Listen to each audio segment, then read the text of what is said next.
একজন স্বামী তাকে প্রয়োজন লাগে বৃদ্ধ বয়সে বেশি, একজন স্বামীরও একজন স্ত্রীকে প্রয়োজন লাগে বৃদ্ধ বয়সে বেশি।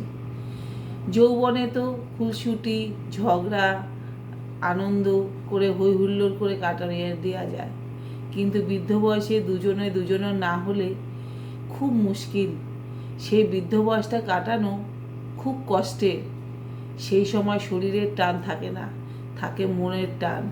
শরীরের চামড়া কুঁচকে যায়, চোখে ছানি পড়ে যায়, গায়ের রং কালো হয়ে যায়, পায়ের জোর কমে যায়। তখন একজনের হাত আরেকজনের চেপে না ধরলে হাত পথ চলা যায় না। সে দিনের শেষে সারা বছর সারা জীবন যে যা করলাম সেই গল্পের হিসাব করব, দুজনের পাশে থাকব, দুজনের সুখ দুঃখের সঙ্গী হব। একেই বলে স্বামী স্ত্রী। 2-4 বছরের সম্পর্ককে কোনোদিন স্বামী স্ত্রী বলে না। শেষ বয়সে বন্ধুর মতো হাত বাড়িয়ে দেওয়া দুজনকে একেই বলে স্বামী স্ত্রী। এই স্বামী স্ত্রীর পরীক্ষা শেষ বয়সে। যখন শেষ বয়স অবধি টিকে থেকে দুজনকে সাহারা দিতে পারে তাকেই বলে সত্যিকারের ভালোবাসা আর সত্যিকারের স্বামী স্ত্রী। কজন পারে?